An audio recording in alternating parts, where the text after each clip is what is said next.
Today's guest joins me to discuss gender identity and what feminism really is in this cyborg era. What do we do when men, women, and Borgs intersect with tech, sex, and raising the first digital generation? All of that and more coming up. I'm James Poulos. This is Zero Hour.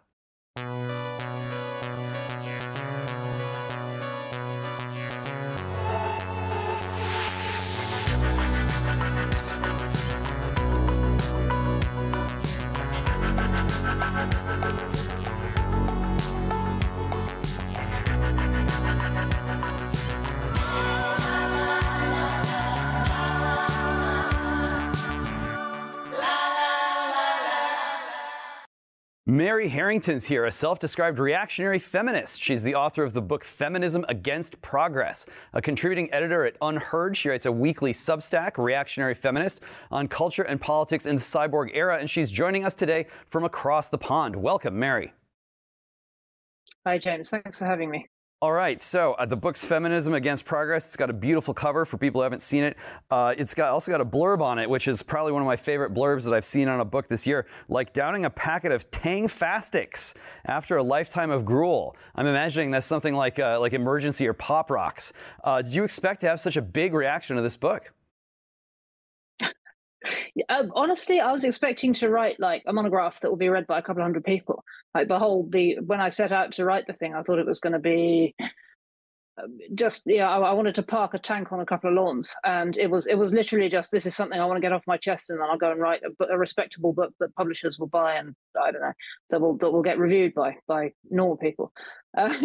So I wasn't really expecting reviews in the Daily Telegraph, and I certainly wasn't expecting to be kidnapped by the Fox van when I got to DC. That was wild. That was an experience. Well, you certainly made a splash. The publishers are interested. I saw you were in the Wall Street Journal just the other day. Walk us through this. Right now, there's a big push to convince people that progress is automatically good, whether it's coming from tech or whether it's coming from woke. Some people are even trying to advance the argument that progress is the only thing that's good because it's, by definition, the only thing that makes us better. Why is progress actually bad? Well, I don't think progress is necessarily bad. I just don't believe in it. I don't think it's a thing. Okay, so if it's not progress, then what is it? It's technology mostly. You know there's an older Christian progress, which first and last things, death, judgment, heaven, and hell. The story begins with creation and it ends with the resurrection of the dead and the life of the world to come. I mean, those of us who are at all familiar with the Christian story will know that one.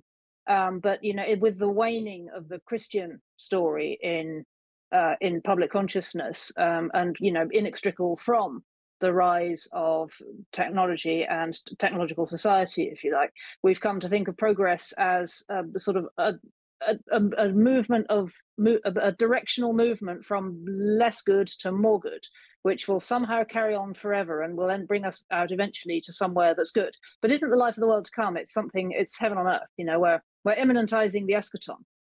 We're realizing paradise on earth, and it's all somehow.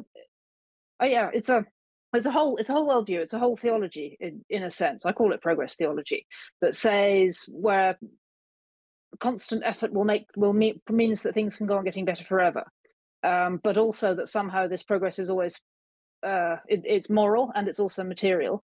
Although mostly people will point to material things when you ask them to define progress, and somehow, as well as being inexorable and unavoidable and something which is just automatically guaranteed to happen, it's always fragile and vulnerable to assault from the forces of reaction. And both of these things are somehow simultaneously true, that it's desperately vulnerable and also absolutely unavoidable and inexorable.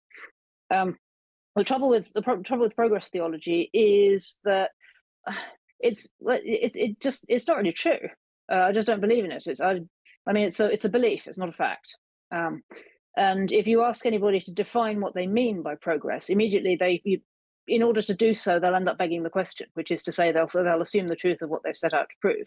I mean, Steven Pinker wrote 500 odd words about how he believes in progress, and in order to do so, he has to exclude a whole bunch of stuff which doesn't necessarily support his argument, which is to say he's already begged the question.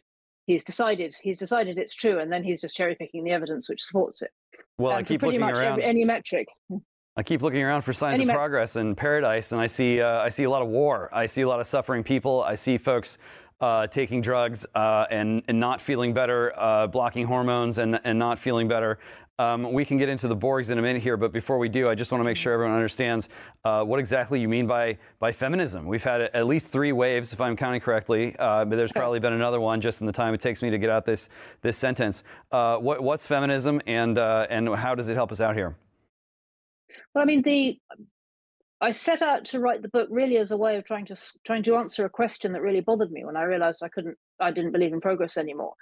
Because I still thought of myself as a feminist, or at least I still cared and still do care about women's political interests, and I think they're often sidelined in relation to those of men. I won't give you all the receipts on those, but there are plenty of them. And I really grappled with this when I realized I didn't believe in progress anymore, simply because if I, a woman, say, well, I don't believe in progress, they'd say, ha, but do you really want to go back to a time when women couldn't vote? Do you want to go back to being the property of your husband? Do you want to go back to a world where women were not free to do what they wanted? And it's kind of a head scratcher. I thought, is it possible to be like, I set out to answer the question, can you be a feminist if you don't believe in progress? And the short answer is, the short answer is it depends what you mean by progress. And it also depends on what you mean by feminism. We'll get to that in a moment. But the slightly longer answer is, it's tricky. Because feminism, the history of feminism is very bound up with the history of progress, properly understood. But it is possible to be a feminist if you don't believe in progress. You just have to reread feminism, not less as evidence of our ongoing moral improvement on the arc of the moral universe that bends towards justice. Even though it's you have to take off the progress theology goggles and understand feminism more as an effect of material changes, really as an effect of technology. Feminism is downstream of the Industrial Revolution, the first wave. The second wave, as I've argued, and everything which has come since. Let me back up a bit. In the last 300-400 years, whenever you see a period where there's been a huge amount of argument about how men and women should live together, it's invariably in response to major disruptions in the ways men and women do live together. And generally speaking, those are downstream of technological material changes. So, for example, the Industrial Revolution moved work out of the home into other places, into factories, into offices, and so on, which complicated life for women, because previously women had always worked, all except very, very rich ones. But previously that was fairly straightforward to combine with looking after kids, because for most women, work meant producing subsistence goods for the family. And when subsistence goods were no longer produced in the home, but in factories and in centralized places with machinery and shifts and so on, doing that in conjunction with children became just physically impossible. And so there was a whole new that threw up a whole new set of problems which were parsed and grappled with differently depending on where women sat geographically and culturally and economically and so on. And then the second wave of feminism really erupted due to another technology shock, which was birth control. And very shortly after, I think of birth control and abortion really as coming together, but they're like the 1-2 punch of the arrival into our current era, the cyborg era, because that was the point at which it threw all the relations between men and women up into the air again, in a very radical way that I still think we haven't properly got to grips with, in the sense that it seemed to flatten the most fundamental asymmetry between men and women, and it did so in a way which was structurally reliant on technology, which is to say birth control. It had a number of other social and cultural impacts as well, not least a total inversion of the medical paradigm. But what came out of all of these arguments about what birth control was and who should have a right to it, and what medicine is, and what birth control enabled women to do, was a paradigm in which it's just been taken as read that women are only people to the extent that our personhood, our freedom, is underwritten by technology. So, in order to be an equal participant in society on cyborg terms, I have to make my body, I have to use medical technologies to re-engineer my body so as to be as male-like as possible if I wanted to do that. And then so that my default physiology, my female reproductive role, becomes an option that I can switch on and off as I choose, but whose default setting is off. You must start taking care of your liver now, more than ever. Why? Because the latest data from the American Heart Association indicates that adults with fatty liver were 3.5 times more likely to have heart failure than those without. The American Liver Foundation says that 100 million Americans have fatty liver, which means many people are at risk. We throw everything at our livers: cholesterol, alcohol, toxins, Tylenol, statins, cigarettes. That's why so many of us have a sluggish fatty liver that makes us gain weight and lose energy. For decades now, your liver helps you with over 500 key functions every day. It's time you help your liver. There's the solution: Liver Health Formula, an all-natural supplement which contains 12 clinically proven botanicals that help recharge and protect your liver. Manufactured right here in the USA and approved by American doctors. You can try Liver Health Formula and receive a free bottle of nano-powered omega-3 to keep your heart healthy. It's a 64% discount in total. Order today at getliverhelp.com/James and claim your free gift. That's getliverhelp.com/James. It makes you wonder if every step of the way here, as far as feminism is concerned, has been about alienating women from their natural or their given female bodies. What's the next step? Where does it end? Well, I'm just going to pull you up on that for a moment, because it only looks like that from this side of the cyborg revolution, because the winners the winners always write the history books. And actually, if you go into the history of feminism, it's always been fractious, it's always been contested, and there have always been women who made the case for reconciliation with our bodies, for equal dignity, for a recognition of motherhood and women's distinct reproductive roles. You know, those voices have always been there, and those women have always been making that argument. Because I mean, at the end of the day, it's a fundamental part of what and who women are. But those voices, as things stand, they tend to be those voices tend to be downplayed or marginalized or even just written out altogether, because the cyborg consensus pulls so strongly in the opposite direction. So it's very easy to get the impression, particularly if you're a conservative and you just don't really want to spend all of your time reading feminist political theory from 100 years ago. It's very easy to get the impression that that's always what feminism has been about, alienating women from their bodies. But it's more that that's what the feminist historiography would like you to think, because the upshot of a major internal doctrinal battle within feminism was that became the dominant mode. Do you see what I mean? All right, fair enough. Question though, how far can they go before it all falls apart? Or do you think that they can take this ball and run with it forever? I mean, I have, it may not seem this way, because I have a lot of faith in human nature. And by that, I mean the human form, I mean the human organism, our givenness as people in the form that we have. If the central theme of Feminism Against Progress is to reread feminism in the context as a series of technology shocks and their cultural consequences, the second governing theme is just how impossible it is to drive nature out with a pitchfork. You know, as Horace said, she always comes back. And I've shown how efforts to flatten distinctions between the sexes have never actually freed us from those distinctions. All they've ever really done is dissolve the social mechanisms we had for managing the differences between us, and reordered those differences to the market. So, for example, quote unquote, assisted reproductive technology doesn't do away with the fact that men make small gametes and women make large ones, or that only women can gestate a baby. All it does is flatten our social mechanisms for navigating the fact that only women can have babies, and reorders our capacity to have babies to the market, for example, through markets in gametes or commercial surrogacy. So all that ever really happens is an extension of the logic of enclosure and commodification into the human body. But what it never does is liberate us from the givens of our bodies. I mean, how far is that logic of enclosure going to go? I mean, as far as we're willing to let it before we stand up and say no. I mean, there are people. I mean, the right is as confused as the left on biotech. That should be clear to anybody who's following these conversations. You know, the question of whether, you know, it's one thing to argue the toss about whether or not we should create monsters, but the right is very confused, for example, about whether or not biotech is appropriate for creating supermen. You know, is that legit? Is that allowed, or is that? And if not, what are the right wing arguments against it?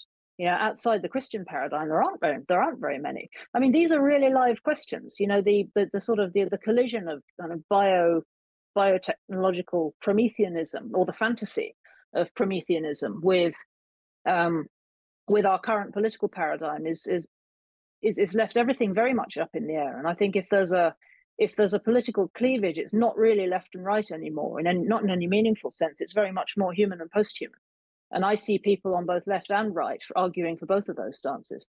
Well, I think you're right about that, and I do think, you know, in addition to this kind of argument that that the future is going to be more wonderful than ever, and you're going to love being a superhuman or a post-human, there's also almost like a protection racket argument, which goes something like, well, we really don't have the luxury of trying not to blast off into a post-human existence. That if we don't totally surrender our agency to the people who are pursuing this scientific research agenda, then we're actually going to fall terribly behind. We're going to, you know, all of our institutions are going to collapse. The stagnation is going to get worse and worse. We're going to get outclassed by whether it's China or some other combination of powers. And that basically the alternative to progress is disaster, is collapse. Can you debunk that for us? Well, not definitively, because we're talking about speculations here. You know, at the end of the day, there's only going to be, there really only is one way to find out what's going to happen, and that's just to keep showing up. So I don't know. I mean, it might be a catastrophe. It might, but I think, well, I'll say a few things one after another. I don't think it's going to be either a disaster or a great triumph. We might get a bit of both simultaneously, depending on where you're standing. I mean, I can see human bioengineering potentially working out quite well for a few people. I can see it being an absolutely dystopian nightmare at the same time for a whole load more people. You know, should we be successful in figuring out how to fiddle around with the human genome? I'm skeptical. I'm skeptical of the idea that anything's going to be made better by trying to engineer people to be more intelligent. I think we could do with. I think the IQ shredder is good, actually, and we should encourage it. Do I think is there anywhere to stand which isn't either hitching our wagon to the tech optimists or asserting that we have to go and live in the countryside and be subsistence farmers? Yes, absolutely. I mean, at the end of the day, you know, you and I both have, you know, complementary critiques of technology, but it's not as though either of us has just gone to live on the land, right? You know, here we are talking to one another across however many thousand miles and quite a lot of time zones. Like the only way out really is through. But the challenge is going to be figuring out how to get to grips with our technologies in a way which doesn't lose contact with the human. And I mean, I see, you know, here and there around the edges, I see things which make me a little bit optimistic. I mean, I think about the dating app Keeper, which has set out to rethink matchmaking, rethink technology in the service of long-term matchmaking rather than the sexual industrial complex. And it's a small thing right now, but it seems to be working. You know, for the people who do it and take it seriously, you know, it's been, you know, they're making matches. You know, they're bringing people together. Their marriages are happening as a consequence of that. So it's clearly not completely beyond the wit of man to use AI to support family formation. You just have to think about what your priors are. And I think it's an open question for me whether it's possible to use technologies in a way which supports rather than sets out to liquefy the givens of our human nature. But I think we have to try, because the alternative is possibly too horrible to contemplate. And I do see signs of people trying. I mean, fertility tracking technologies, for example. Yeah, I mean, we could argue the toss about whether it really is that beneficial or that grounding in your physiology as it is to kind of outsource all of that awareness to something that works a little bit like a Fitbit. But it's better than the alternative, which is the contraceptive pill, which just switches off your natural hormonal cycle altogether and has a whole bunch of other negative side effects, including messing up the water table and like a bunch of stuff that Alex Jones likes to talk about. So, you know, there are better and worse ways of approaching this, and there are better and worse ways of trying to order our technologies to how we are. But I think the first step has to be opening our eyes to how we are. And if there's a kind of discursive or cultural enemy that we're up against, it's a by now very deep-seated and very deep-rooted and belief that it's it's not possible to talk about humans having a nature. That's somehow a deep heresy. That's a deeply, it's almost an offensive thing to say. To say, no, this is just contrary to human nature is something you can say in some circles, but in others it'll bring people down on you like a ton of bricks. And if you were to make that case to the kind of people who like to be tech optimist, they'll come at you from scientific directions. They'll come at you from ideological directions. They'll come at you from moral directions. You know, they'll throw various phobias and isms at you. But the net of the aggregate effect of all of these different lines of attack is to say, no, there is no such thing as human nature, and therefore we can do what we like. And it's just not true. For years, Hollywood has been lacking when it comes to stories of redemption. Movies and TV shows have trended toward the anti-hero, the flawed person who makes no effort to change and just becomes worse and worse as the story goes on. Well, here's some great news. The Blind, the true story of the Robertson family, is now available for purchase on BlazeTV. Maybe you've made a mess of your life. Maybe someone you love is in a dark place. Maybe all of the above. If you or someone you know feels beyond redemption, you need to watch this movie. You'll see there is always hope. Always. The Blind takes you on an incredible journey through the life of Phil Robertson, giving you an intimate look into the man behind the legend and the trials, the triumphs, and the values that have shaped him through the years.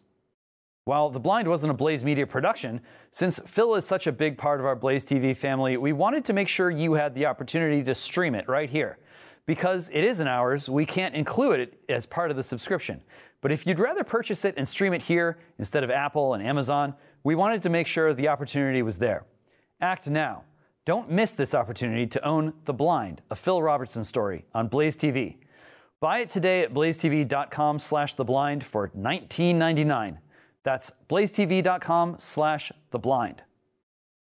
Well, my favorite example of this on Twitter right now, as of taping, there's one of these scientists out there saying there's no free will. Stop pretending that there is. I don't know how he could be talking to anyone telling them what to do if they had no choice as to whether or not to pretend that free will existed. But you look at this guy's, you know, he's got like sort of this Jerry curl and like a big white beard. And I'm like, you chose this hairdo. Your argument is invalid. I think it was Walker Percy, probably. I might be mangling this. I think it was Percy who said things are always getting better and worse at the same time. I think that focus on the present that you're talking about is very important. A lot of people come to me that, oh, James, the future is almost too terrible to contemplate. And I want to say to them, like, the present is almost too terrible to contemplate. You know, look around. The future that we're afraid of has in some ways already happened. We're standing in the wake of all these things, and the trends are continuing. So, you know, how can you trust people who have done this to the present to take control of what they think the future is going to be? I've found one of the most helpful mental shifts I've been able to make. Actually, I think it's echoed in your book as well. It's just to say the singularity already happened. Like, the real singularity was in about 2007 when they locked up Britney and the iPhone came out. That was it. Like, job done. And we already live in a world where humans are fused with machines. I mean, what do you think Twitter is? That's the first human cyborg hive mind. I'm part of it. You know, I may be very ambivalent about it, but you'd have to pay me a lot of money to unplug. You know, this is we already live in a post-singularity world. The cyborg era is already here. The transhumanists are already running everything. So, like, what are we going to do now? You know, the treating all of this stuff as though it's a dread thing that we can evade somehow by taking action, or I don't know, making a petition or storming a building or something. Forget it. You know, this is already the world we live in. So the open question, you know, what do we do next? And I'm not of the view. I think I have to not be of the view as a feminist that the only meaningful action is action on a large scale. I think you can take action on a small scale as well, which is why I make the feminist case against birth control. You know, it's the first and most fundamental, the large and small gesture that a woman can make to say, no, I reject the paradigm. I'm taking myself back, and I'm going to live. I'm going to live as what and who I am. But there are a great many others that we can. There are a great many other steps. I like the theme that you come to a lot about the retrieval of memory, particularly in the sort of eternal digital present that we survive. I think the idea of trying to recover forms of memory and I would extend that as well to forms of presence, physical presence, you know, of the kind that we're not having right now. We're talking to one another as effigies on a screen. But the kind of presence that you experience when you do unplug, even however difficult it is, when you're around family, or when you go running, or when you're doing something which is physically incompatible with scrolling, all of those kinds of presence, and anything which by definition it's impossible or difficult to talk about on the internet, that's where we should be working. Is my view. And I mean, this is kind of esoteric and difficult to talk about on the internet, kind of by definition. But I think there's a politics of occlusion, and there's an aesthetics of occlusion, and there's a politics of just doing things where the internet isn't, or creating the kinds of spaces where the internet can't be. And actually, I would, if we're just going back to the question of the sexes, I think this is particularly important for men. I mean, a point I've made a few times in a few different contexts is the extent to which social media feminizes everybody, because it forecloses physical violence and incentivizes endless talking. So in a sense, it forces everybody, even men, into a female typical mode of everything, female typical mode of discourse, conflict resolution, whatever. And to that extent, I mean, I've seen even sort of right-wing masculinist communities of anons having the kind of bitch fight online that wouldn't be out of place in a group of sixth form mean girls, purity spirals and calling each other out, and endless processing sessions on the internet. And it's the technology doing it. It's not that they're like that. If you sent them all off to do, I don't know, something together offline, they'd probably go back to interacting more like men normally do, because they just would. But the technology is forcing us into this very kind of stilted and artificial, kind of synthetic feminine mode, which I don't think is particularly beneficial for any of us, but it's particularly harmful to men and to male sociality. I don't think there's any question about that. I'm going to have to go chop some wood now after I finish my my latest round of talking talking on the internet.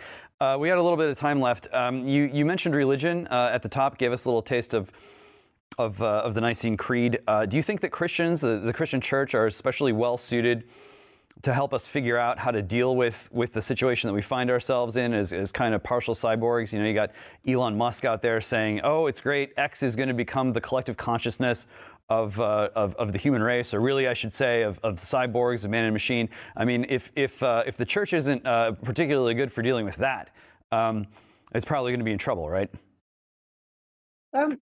Yes and no. I mean, I think most political Christianity is toast. It's had it. That's there are. I've seen more churches than I can count with progress pride flags above them. The house has fallen. Christianity, the political Christianity is over. It had a good run. I mean, 2,000 years is a pretty good run. 1500. I mean, Constantine was when 300 AD, 1700 years. Not bad. Not a bad innings. But I think political Christianity has had it. Christianity, it's not the first time it's been declared dead, right? And then and then that turned out not to be the end of the story. I think we're heading for a period in the tomb, where with the stone rolled in front of the cave. But I'm confident that there will be a resurrection. I mean, let me put it another way. I think people of faith, Christian people, are headed for a period in the wilderness. But I don't see it dying out. It's had periods in the wilderness before, and I think confronted with this kind of materialization of the sacrificial ethic, and this sort of Diet Coke version, which just says you have to just sacrifice yourself suicidally, but you can't think about the afterlife in conjunction with that, or overset any boundaries, which is kind of the sort of dilute Diet Coke version, which has inherited from Christianity and become progressivism. That with all of its churches and all of its political bodies taken over by that, I don't see any way back from that. Those institutions are moribund. But the wilder sort, the more esoteric sort, the more hidden sort, will find a catacombs of one sort or another, and it'll be back. This isn't the first time. Well, it's not every church that has that flag flying from its rooftops at this point. I think it's interesting to take a look at which don't. Maybe that's a better guide to the future than what the futurists have to say. But I will leave you with this one. You're a public intellectual, like it or not. What can people like you do to move things in the right direction here at such a pivotal time? I don't know. I mean, I kind of fell into doing this by accident. I mean, I never even really set out to write a book. I was a mum with a political blog. I go back and forth myself over whether or not any of this is really helping, or whether I'm just a branch of the entertainment industry. I sincerely don't know the answer to that. Occasionally I get letters out of the blue from people who say they found my words really helpful, and I just have to hang on to that and say, well, maybe it's not completely nothing. I think, I mean, there's a fairly, the short answer to that is try and state the obvious, because there's a lot of pressure on everybody to not state the obvious, even things like men can't be women. Which is obvious, and which continues to be true no matter how much flannel and fog weaving goes on around it. Men can't be women, and I think it's that particular has become such a purity test because it's so obviously true, and it's so self-evidently true, and that it's so true that even a 2-year-old can see it. And so making people lie about that is pretty much the ultimate flex, and everything else that goes with that. So stating the obvious is something we could do, and there are more.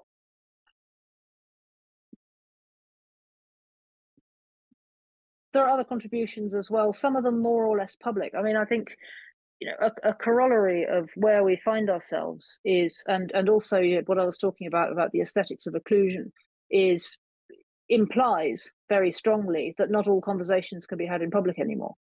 This I don't know who will ever watch this, but there are. I mean, it's certainly true that most of the interesting conversations on the internet now don't happen in public social media groups anymore. They happen in very carefully gate-kept private chats. And that's true across the political spectrum. That isn't just among the cancelable or the cancelled. That's pretty much true across the spectrum.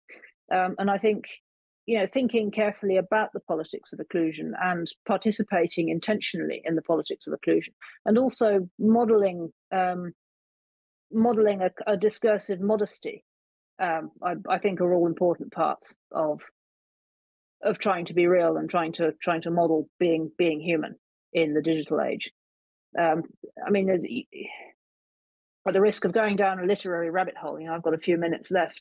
One of the things I think about a lot is self-disclosure, and I come at this from not really from an internet perspective, but from a psychotherapy perspective. So I did a psychotherapy training about 10 years ago. And self-disclosure is something that therapists think about a lot, because it all plays into the theory of transference and countertransference, and the idea that there are always fantasies projected by the therapist onto the client and vice versa. And actually, a great deal of the time, what you're doing therapeutically is working with those fantasies, intuiting, in a sense, what the other person has projected onto you, and trying to navigate that, and whilst also kind of aiming off, calibrating for the things that you yourself bring to the equation, and how you use or don't use self-disclosure in that field is a huge part of psychoanalytic theory in particular. So it's something I thought about in a huge amount of detail before I ever really spent any time with a public platform on the internet. And it's something that I'm in the course of doing this training, I also learned to use self-disclosure in my writing, because it was something that we were expected to do as trainees.